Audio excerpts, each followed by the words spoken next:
You are tuned into Box Story today. You are with me, Rack Noble, and today I'm with a very special guest, Michael Ballingall from the Portsmouth stable. Michael is a trainer from the UK. He's been around the scene for years.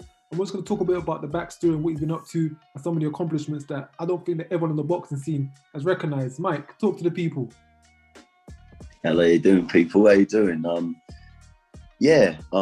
Accomplishments. A lot of people would look at things and say, like, who is this bloke? And, who's Michael Mckinson? Because he's the first major platform that he's boxed on. A lot of the general public that watch boxing would look at it and say, like, who is this bloke? But I just want to say that I'm not one of those fathers that just came straight into the pro game just to train his kids. I've had champions before they were actually pro boxers, and I've helped guide lads. But from my side of the world, I've not been given anyone that are like. So basically, I get underachievers and I make them achieve. So I get lads that haven't achieved anything, hardly anything as an amateur, and I can get them to achieve and become champions. And I always said that, like, if I can do that, then I should be able to do it with someone that's got talent as well and someone that has achieved. But unfortunately, that's not the way pro boxing goes. There's a conveyor belt system. And if you've boxed on the major circuit in the amateurs, then you get moved on to the big name trainers. And so there's a bit of a void. There's a lot of trainers like myself that deserve to sort of like get fighters and to be able to help guide top quality fighters into major titles as well. But it's always been not being able to get the opportunities to do that. So, I think it was like, I'm not talking about world titles here, but I've had a handful of Southern Area champions. The first one was Floyd Moore. No, it wasn't. The first one was Paul Morby. And Paul came to me. I've always known Paul since we were both young amateurs and that. I'm good few years older than him. And his pro career went a different way. He sort of got onto the circuit and lost a few fights and won his first few and started sort of underachieving. He then teamed up with Graham Earl, and Graham Earl just started a promotional setup. And Paul came to me and asked me to train him. And Graham got him an opportunity to fight for the Southern Area title. I can't remember who it was that he was boxing, but the lad pulled out about 5 days before the fight. And the name Matthew Barney had came up. And going back now, freeze that there, going back there, my relationship into professional boxing was with a couple of fighters before I had the relationship with Tony Oki. But I've known Tony since we were both younger and boxing on the amateur circuit. And Tony done very well. 3 national finals, winning 2 finals. And he turned pro with Frank Maloney. And I'd moved area. We're from 2 total different areas. And Tony, I was running down the street, jogging. Tony ran past me and then said hello. A couple of days later, he came and knocked my door. And then I ended up being an assistant sort of rookie coach, really, just coming straight into the pro game with a bit of a major responsibility. Tony was already the WBU light heavyweight champion, and he had a fight in front of him with Matthew Barney. So basically, like, obviously Tony was, his main coach was Ronnie Davis, and his uncle Frank Hopkins was a major part of this. Well, if it wasn't for Frank, then he wouldn't have achieved the things that he achieved. Frank, he negotiated on Tony's behalf and got the right things for him and stuff. And so, like, if Ronnie Davis obviously was in Brighton, and I couldn't believe it. These people I'm watching on TV, Ronnie Davis, Chris Eubank Sr. Next thing you know, I'm sitting in the car with him, like going to boxing shows and stuff and talking to him, sharing the hotel rooms. Say again? A bit starstruck, hanging with the stars.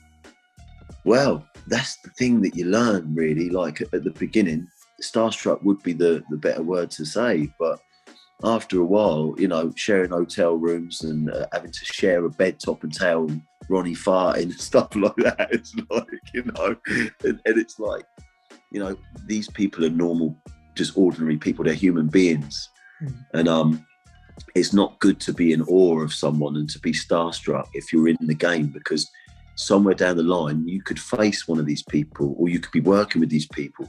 So you have to be in respect of their achievements, but not be in awe of their achievements, because then you just become a fan, and fans that do their thing, and people in the boxing world that help and prepare fighters and give knowledge.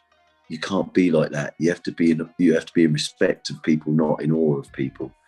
And so basically, I had a good set of hands.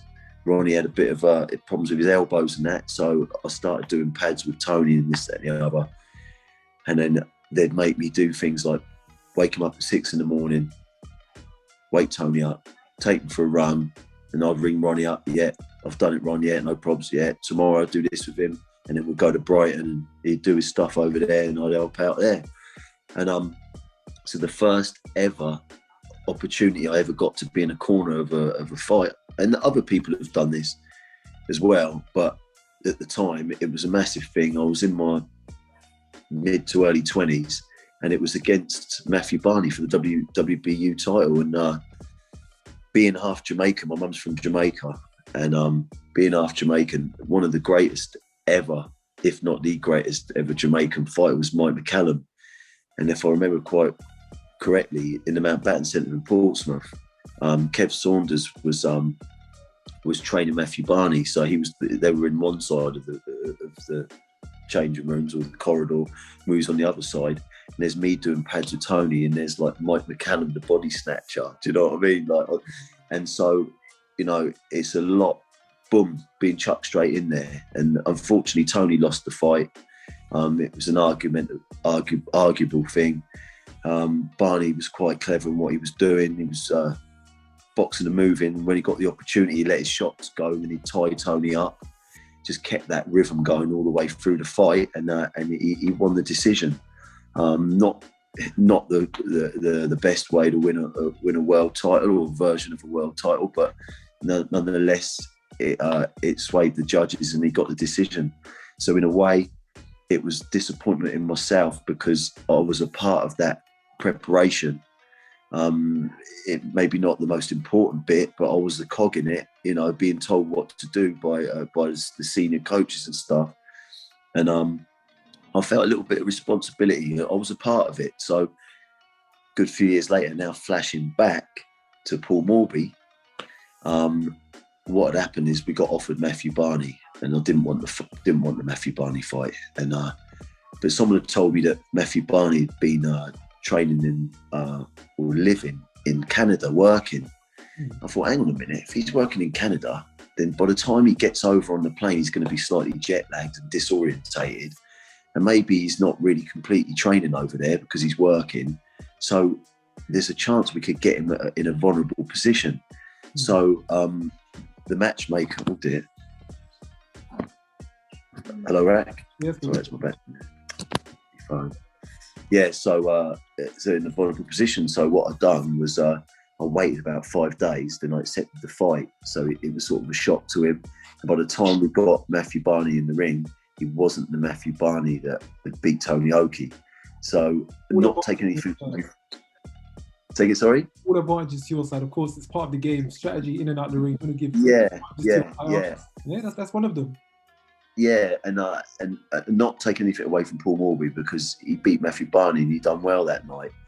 And but to me, it was like that wrong that was wrong before was righted with a different fighter, but with the same opponent. And they called for that fight for a rematch, and I wouldn't accept it. That was it. We got the win. You beat Tony, but you didn't beat Morby. 2 Portsmouth fighters. We got our own back. That's it. Finished. And you know, Matthew Barney was a good fighter. He's very clever at what he'd done. And then a few years later, many years later, I ended up doing his corner against, I think, Jamie Ambler or something like that. So how things switch round. You never know where you're going to be tomorrow. You know, in a funny scenario of where things go, you never know what you're going to be tomorrow. I fought one of your opponents, one of your fighters, in 2014. It was Louis O'Mara. Yes.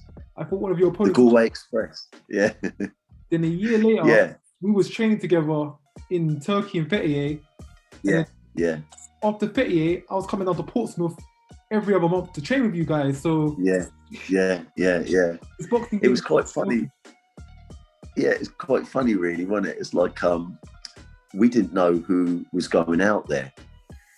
So, like, as you know, it was like Lucas, Floyd Moore. I've got to talk about Chris Hobbs. Have to.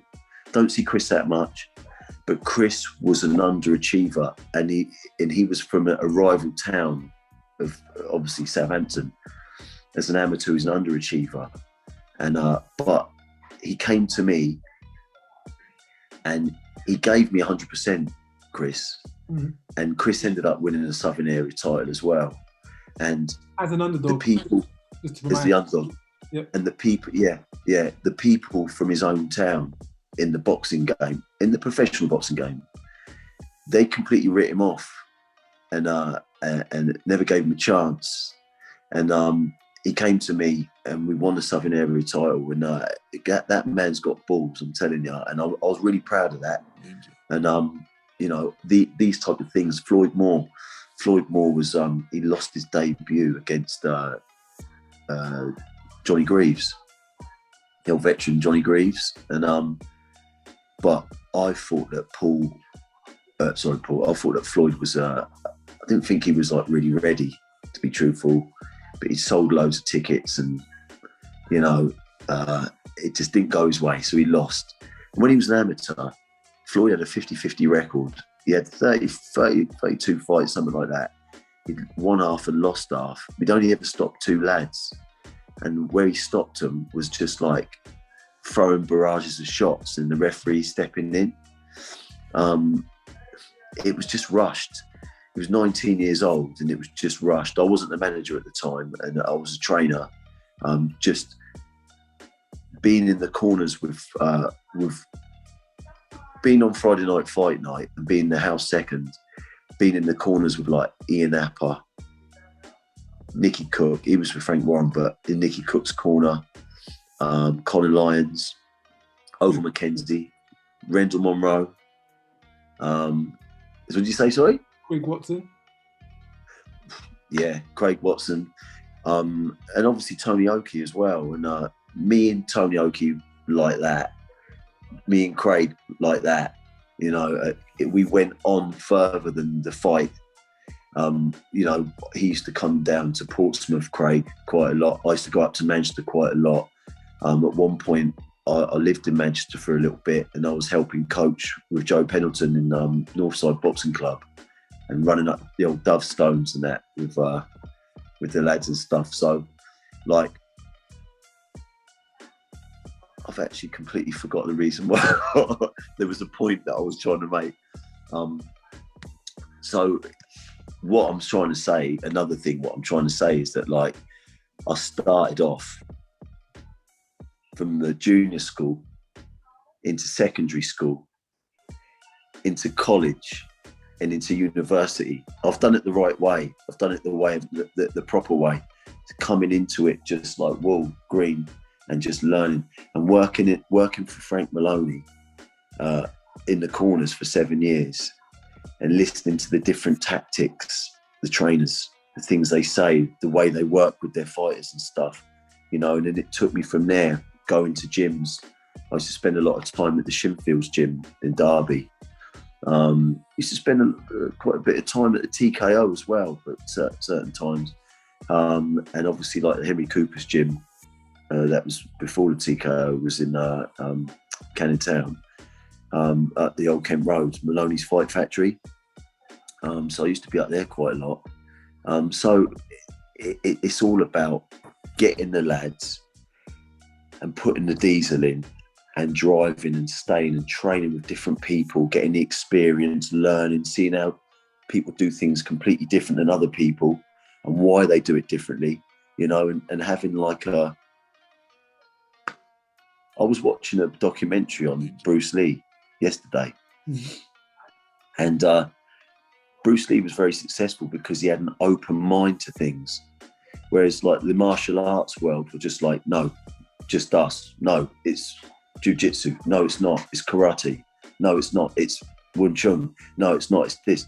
But Bruce Lee had an open mind to things, and he sort of developed and put little bits in to make what was it again? It was Jeet Kune Do.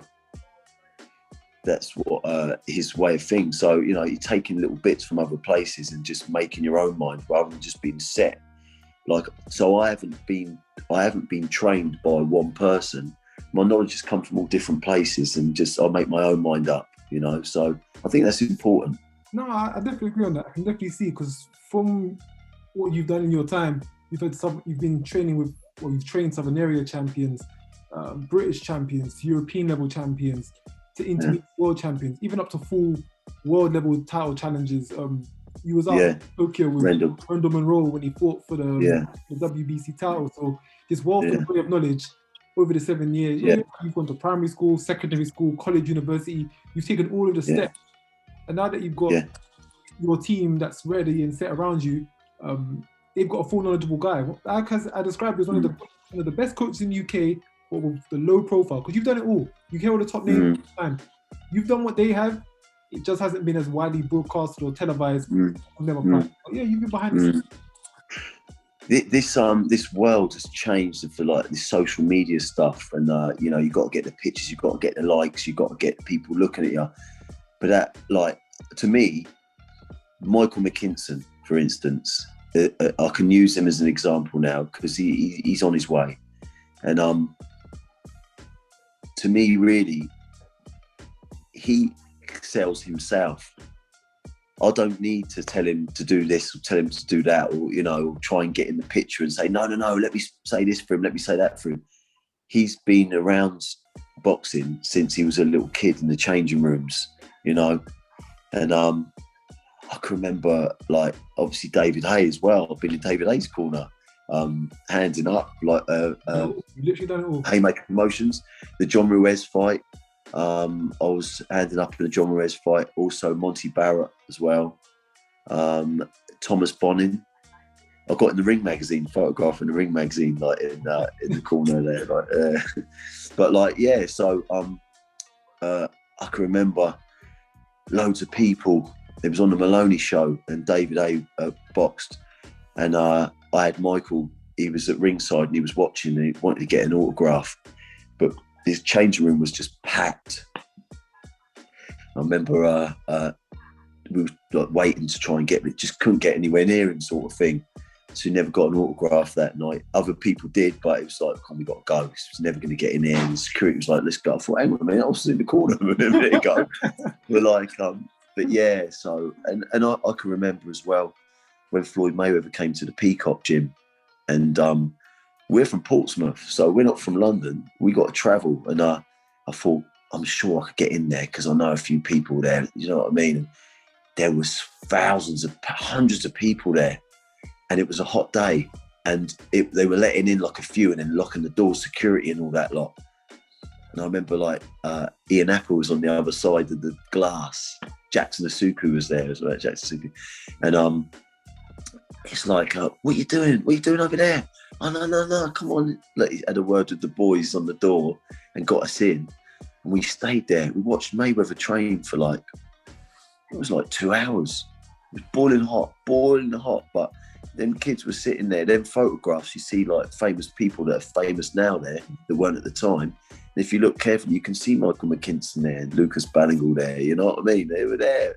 Just people didn't really know, you know? We're just like the... Have you got a picture of that? Of Floyd, of Michael and Lucas in the background and Floyd training? Have you got a picture of that? Yeah. No, Mikey will have it. Michael will have it on... Mikey and Lucas, I'll just send them the photos. They put it on their social media, but 100% they got the pictures, yeah. That's a really good one, actually. That's a good one. 100%, yeah, definitely. And that was a great experience, especially for kids. They're soaking it all in. But again, I keep that mindset with my kids and with my fighters that being pure respect of the achievements of that man and the talent of that man. Don't be in awe of him. One day you could fight him. I used to be in Colin Lyons' corner. Brilliant bloke, great fighter, an absolute gentleman of a man. And then there's a picture of a prize fighter, Mikey, Colin Lyons with his arm around him. Mikey's only like a little 13-year-old little chubster. And Colin's like, you know, coming towards like the end of his career sort of thing, as it were. And but he made a comeback a few years later, and then Mikey ended up having to fight him. You know? Yep. And so that was a bit of a thing, like the way the fight went and stuff. You know, it was well, you know, it was just a little bit of a. We were together at one time, and now we were all on the other side. You know what I mean? Total, nothing but respect, though. You know, but that's how the game works. You know, you've just got to be in respect for their achievements and their talent, and think to yourself, how can I get my lads like that, or how can I as a fighter be like that?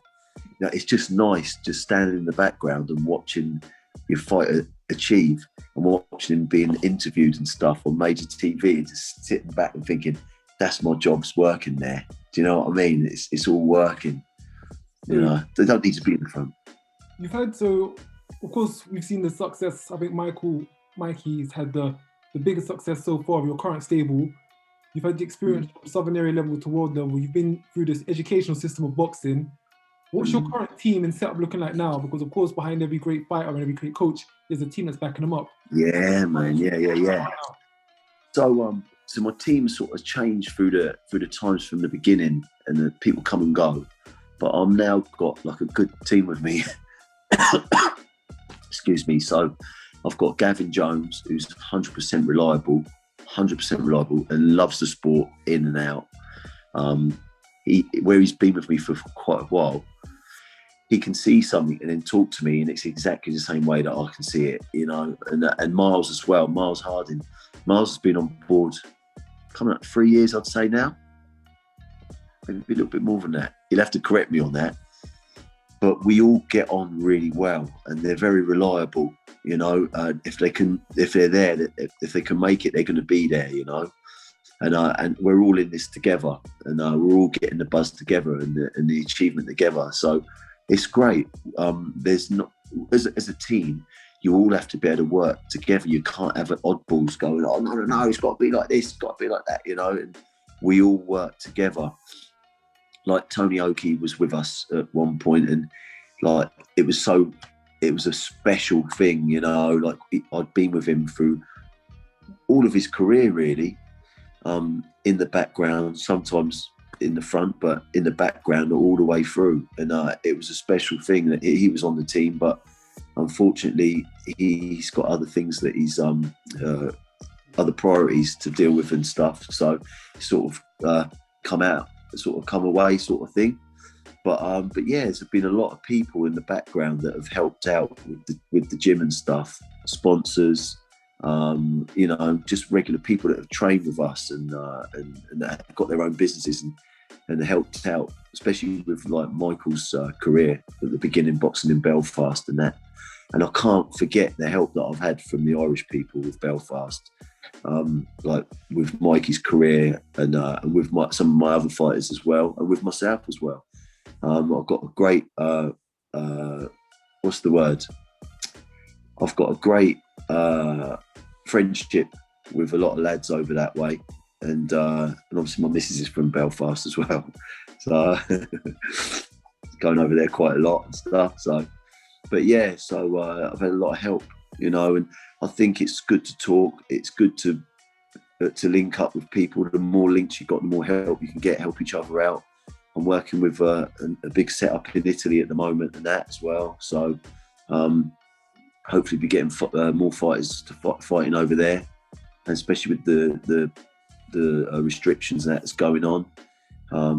It makes it a little bit more easier to get fighters out if you're working with other people. Phoenix Gym in Rome, but I've got a little soft spot for Italy because I was born over there. I'm a Neapolitana. So like, yeah, so that's that. It's great, just great to sort of like mix with people and stuff, and fighters get the experience as well. So it sounds like right about now things are going good. You've got a solid team behind you. You've got a solid team behind you. You've had a good few wins over the last couple of months now. A big win. What does the future hold for Michael Ballingall's team going forward? What is the future hold? What's in store? What can we expect to see over the next few months? Well, I've only got 7 fighters that we train. I've got a few other fighters that be managed and stuff, but I don't believe in having too many fighters in the gym because obviously you're not going to have time. The fighters ain't getting the time to be trained properly. Quality over quantity. So again?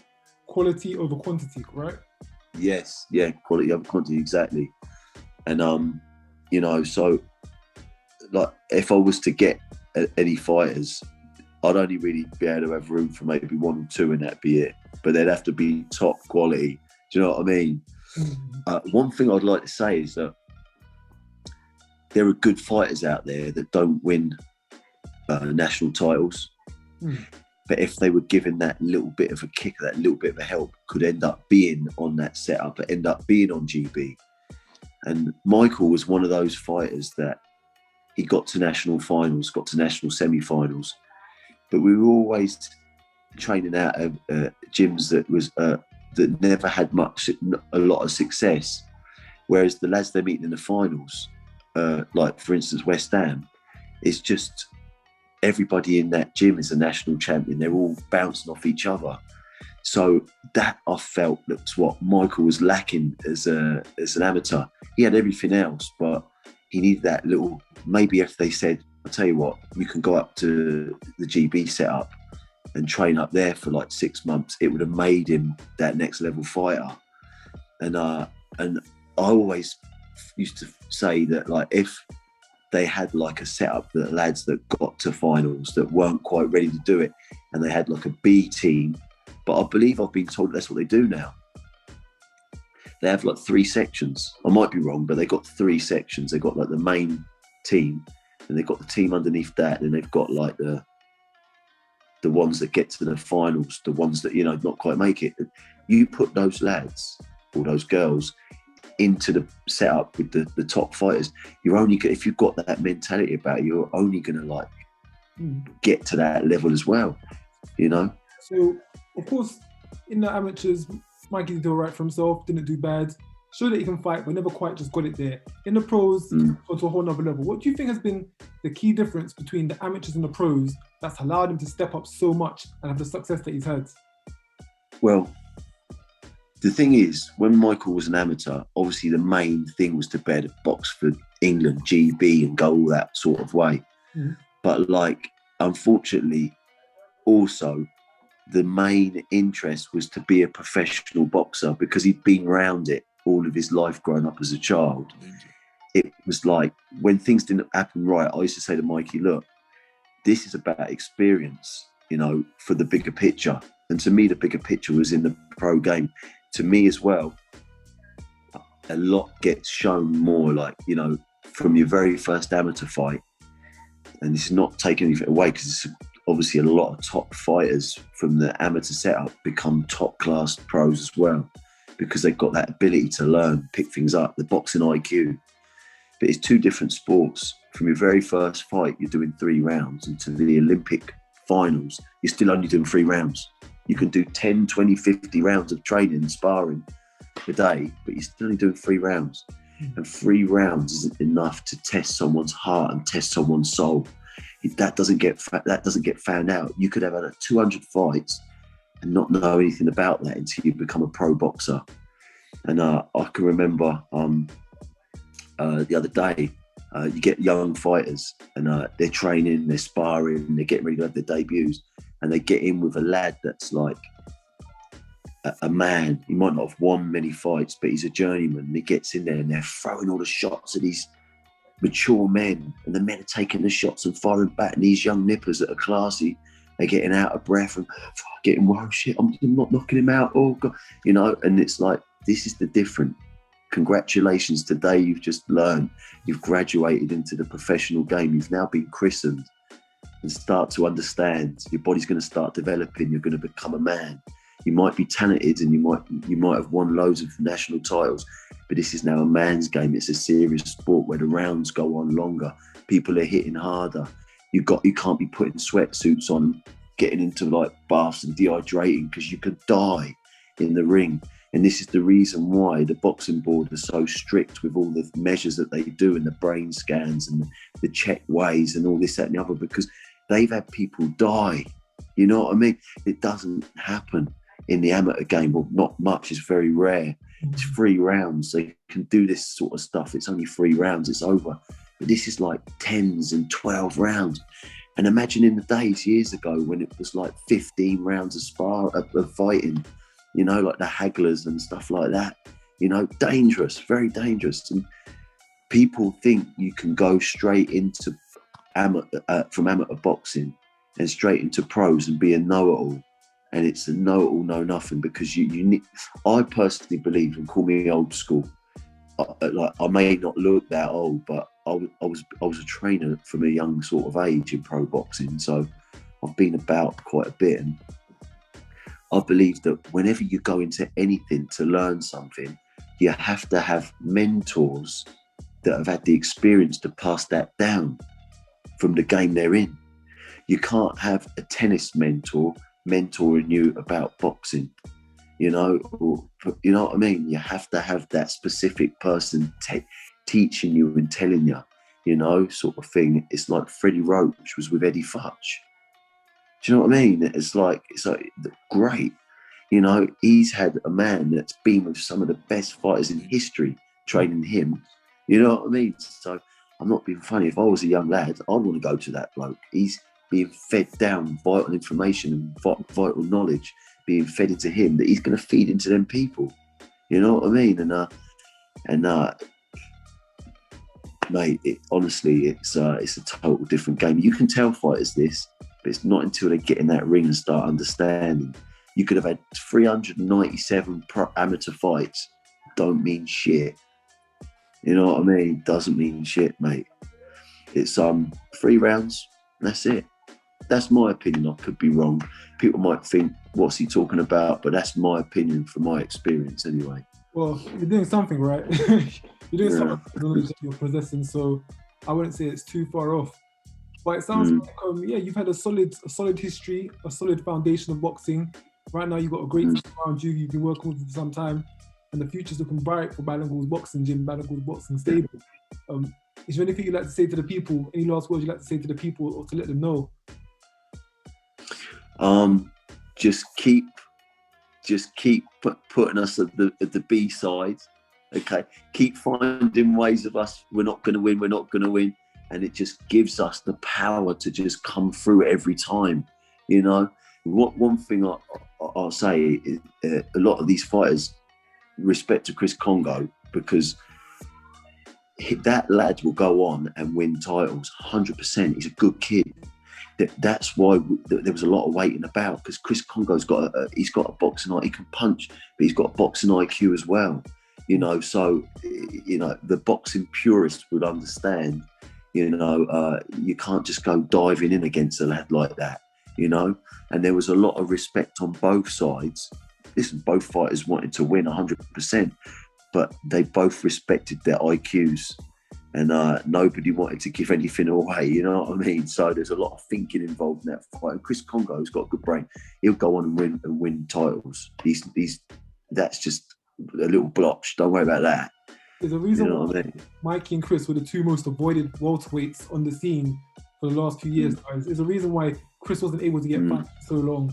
And there's been a reason why UK fighters have just not wanted anything to do with Mikey. So credit to both of them. They both took that fight where no one else wanted to take it, and they both were gone. Things out. I mean, just one thing as well, in all due respect as well, Mikey had 19 fights and he beat 4 unbeaten fighters, or like proper unbeaten fighters already. So he'd already been proven, but a lot of people that failed to see that sort of thing, you know what I mean? It's like, bring the big punchers over and let them do what they got to do. And, you know, Mikey's been proven at that level. So, you know, it's not his first sort of test of an unbeaten challenge, you know. So it's happened before, and of punchers, you know. Martin Arkin, dangerous puncher. I'd like to see Martin Arkin. I'd like to see his name being mentioned on the foreign markers and things like that. Don't forget about him. If you look, just because his fights haven't been on major TV channels, believe me, that kid can punch concussively, you know, and they will make amazing big TV fights, you know. One of the things that seems to happen a lot is they'll rate a fighter until you beat them. Once you've beaten a fighter, they'll rule them off and say they was never that good. They was never good in the first place. But before you beat them, they was undefeated. There was the next prospect, next big thing. As soon as you beat them, it's never good in the first place. You know? That's unfortunate boxing that happens. So fighters that you beat that were given so much credit, as soon as you beat them, that gets taken away, and you just beat them. You've got people have to look at the statistics when they see a matchup. They have to look at the statistics and work it out, rather than just the fact that that person's been on major TV. You know what I mean? A lot of people want money. A lot of people want money in that. So, you know. But let's not talk about Michael Mckinson too much. He's doing his thing. I've got other fighters in the gym as well. I've got, obviously, his brother Lucas is fighting for the English title next month against Myron Mills. Tough fight. It's been a long time coming because he'd been mandatory for quite a long time, a couple of years now. So hopefully that all goes.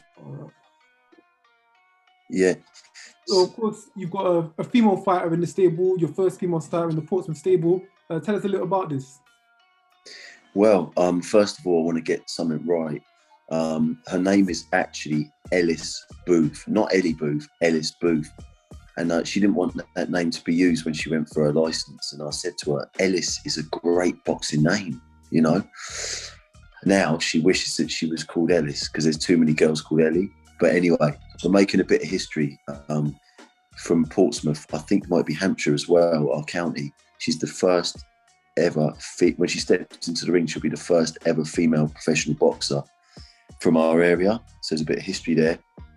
I know there's a few that are going to follow, but she will be the first one. Getting very excited. She's boxing on Dennis Hobson's event in Sheffield, on the undercard of Lucas's English title fight. So, yeah, very exciting. She's heading in the right direction, and she's looking in good shape. She's got a lot of help behind her, yeah. So keep an eye out of Ellis Booth, aka Ellie Booth. We're going to try and change her name back to Ellis. Have to have a word with the board, see if we can do it. What weight will she be fighting at? She'll be a bantamweight. She'll be bantamweight. Oh, okay, that's interesting. Well, of course, in the UK, there's quite a few females at bantamweight. So, couple fights every 18 months, and a mix of that. Yeah. So if there's anybody out there that's currently on that sort of weight, wants to come up for sparring, please contact me, because we've got a shortage of sparring partners at the moment. I think I can help you on that with that one. Well, after. But Mike Ballingall, thank you for your time. Thank you for going into depth about the history, what you've been up to, what you've been doing, and everything up until this point, and just giving us a bit of insight into the Portsmouth stable. Because of course, like you said, you don't do too many interviews. You let your son get on with the talking, but it's always nice to hear from the trainer, the coach, the father, to hear what he's planning, what his setup is moving forwards. Yeah, definitely. Yeah, cheers. Yeah, big shout out to everyone that's helped us. MTK's helped us a hell of a lot in the last couple of years as well, to pushing Mikey's name out there and getting him the opportunities and that. And all the sponsors out there. So thank you very much. Let's hopefully we can move on to bigger and better things. 2021's been a big year so far. More of that to come. More fights, more victories. The team's growing bigger. Portsmouth are getting on the map in a big way. We're still waiting for that show at Fratton Park. There's going to be a big show at Fratton Park. Michael Mckinson headlining it. You've got the whole stable underneath. I'm waiting on that invite. I'm waiting for that VIP press pass. And 100%, mate. You're an honourable member of Pompey, mate. You're an honourable member of Bally's Gym. You know what I mean? From way back, from 2015 times. This isn't recent. I've known of these guys for years now. They've been in the background, just grinding away. So glad to see that they've got their chance and opportunity and they've got their bit of shining credit. Anyway, my name is Rack Noble from Box Story. That was Michael Ballingall from the Portsmouth Gym and Stable. Thank you for tuning in. Rack Noble, Box Story, and we're out.